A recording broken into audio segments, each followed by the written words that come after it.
Welcome back to Captains of Industry. Still with me in the studio is Edward Kieswetter, who is Group CEO at Alexander Forbes.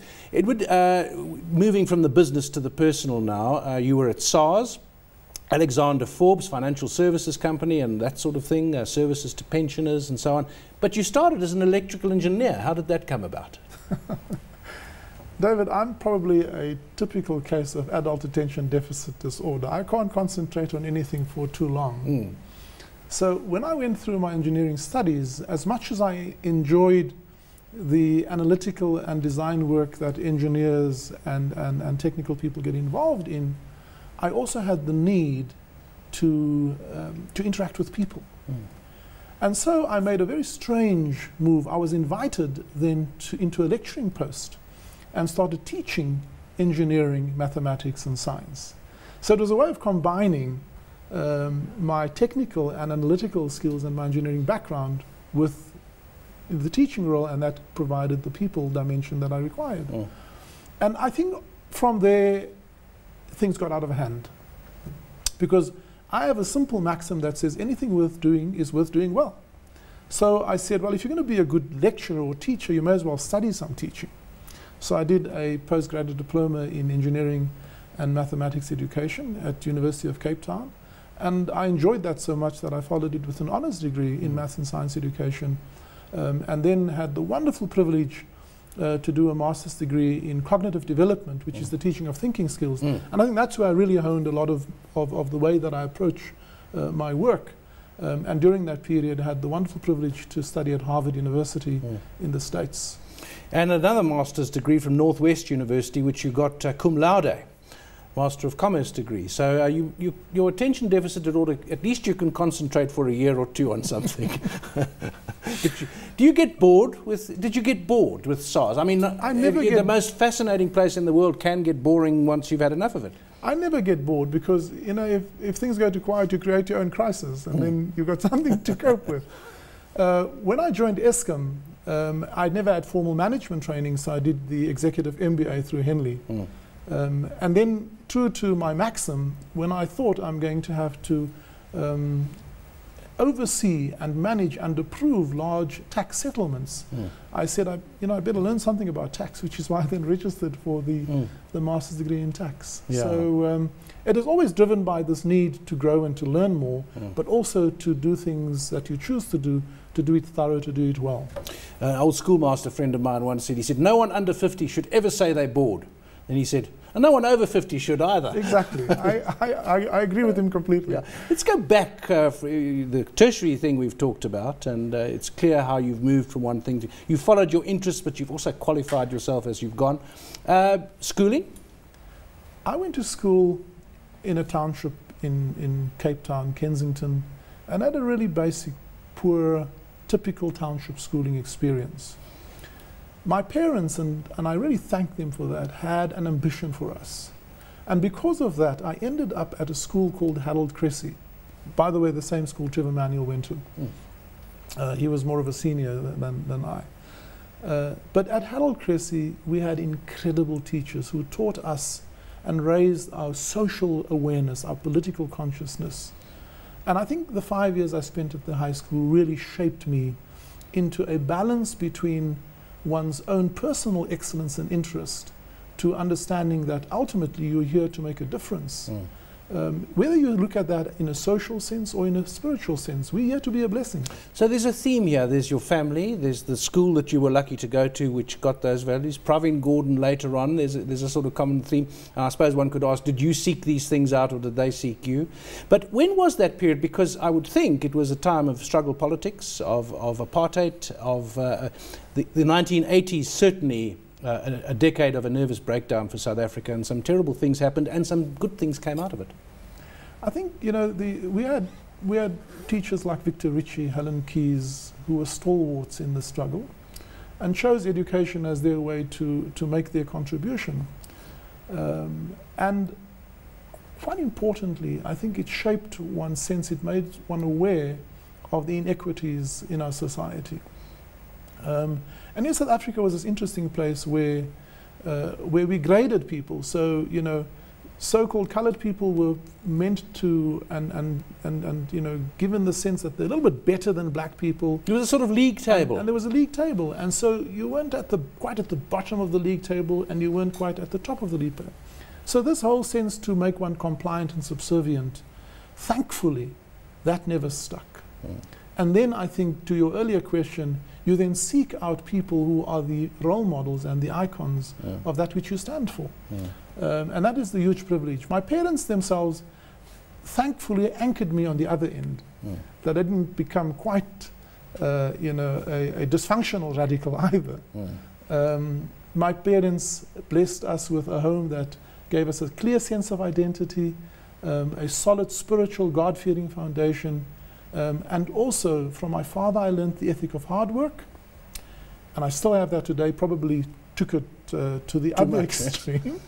And from my mother, I learned the need and the gift of serving and of giving.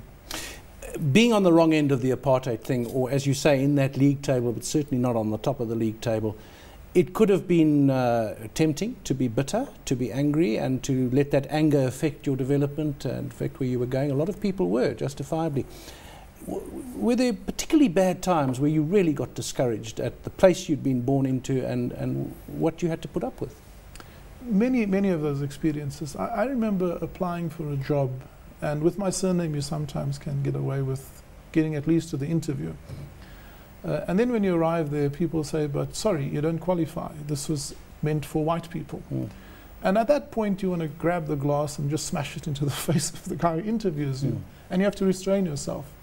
I remember being on a train at Worcester Station one day, stopping there, and I got out and walked onto a cafe. And standing there quite innocently, a young girl served the white guy next to me. And when it came to my turn, she went back and to go and sit. And then a little boy, probably 12 years old, said to me in Afrikaans, "You're wasting your time standing in the shop. We are not going to serve you." And you cannot believe the anger at that point in time. You want to jump over the counter and grab and throttle him. So yes, there are many, and I can share many of those experiences. They're demeaning, they're debasing, they dehumanize you. But thankfully, again, gives one the resolve to say, I am not going to allow the system to define or to label who I am. I'm going to, and thankfully again for this combination of parents and wonderful role models, you develop the sense of self-belief, but also understand that you have to invest in yourself. I mean, the message I have for young people today, whether they're white, black, Indian, colored youngsters, it doesn't matter what background you have, is to take accountability for your own life. No matter what the environmental conditions offer you, find a way to bring out the best in yourself. And I think that's what we did in the 60s and 70s, and today is no different. There are always forces that militate against you, and there are always forces that favor you. Use those forces that favor you, but don't submit to those that militate against you. Find a way, and then look for those who are like-minded and will support you. There are always those who will. Mistakes that you've made. I mean, I won't ask you, well, I will ask you if you were in trouble with the police for the right or wrong reasons. A lot of people who are good people were in trouble with the police at times in our history. But where you said, you know, if I'd had my time over, I'd rather not have done that. I think there are many mistakes. I mean, many mistakes. I avoided real deep trouble with the police. And having to hide and run away on a number of occasions. But that wasn't because we were criminals or because we did bad things. It was because, you know, the law required you to do certain things. For example, to walk with you know, a little book that you've registered and crazy things like that, which we just defied. But in life, I think certainly finding the balance between work, the investment in one's family is always a crucial issue. My kids will tell you that they needed more of my time and less of the material well-being that I provided. And what's the right balance? I think what I would encourage is open conversations about striking the right balance. And it's a continuous learning, and I still probably make mistakes in that area. Talking about learning, you've learned from, clearly, some people with genuine leadership in your time, whether they were teachers or parents or Pravin Gordhan, as we said. You're now in a position where you've learned some things. So What kind of legacy are you going to leave at Alexander Forbes? What are the things that you'd like them to carry on doing, the ways of doing things, the behaviours, the attitudes that you would like your leadership to have left them? You know, it's a hard question, David, but if I could choose what I would like to be remembered for, is that business must have a conscience. Business must understand that it is here to serve society. And far too often, we who lead business reduce our mandate to the narrow interest of driving profit and serving the interest of shareholders. That's the risk I think we all face with. And you know, there are many applauds and rewards for doing that well. I think we need to remind ourselves that business has a bigger role to play. It has a transformative impact on society, and therefore it must accept that role. And therefore we start our conversation at Alexander Forbes by asking the tough question, not what do we do, but why are we here?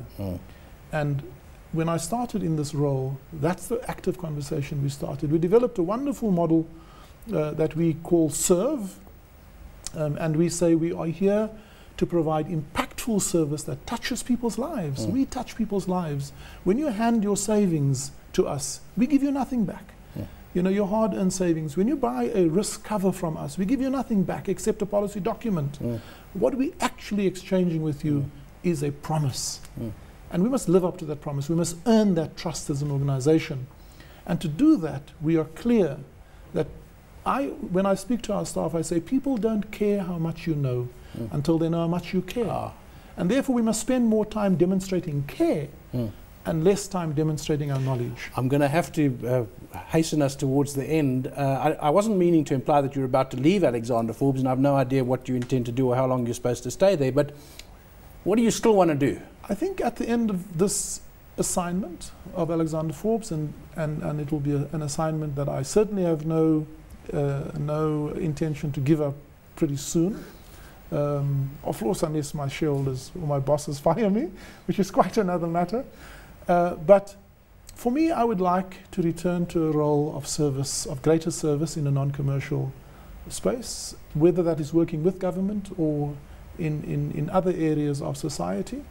Of all the things I do well, I think I was born to teach, and I would like to go back to a role of capacity building.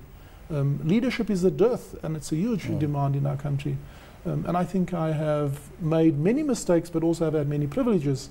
I think I will have something to share with the next generation of leaders when I hang up my Alexander Forbes boots eventually. Well, yeah, teachers are in short supply, good teachers certainly, and teachers of leaders I would think even in shorter supply. It's been great talking to you, but we have to stop there. So that's it for this week's edition of Captains of Industry. Until next time, from me, David Williams, goodbye.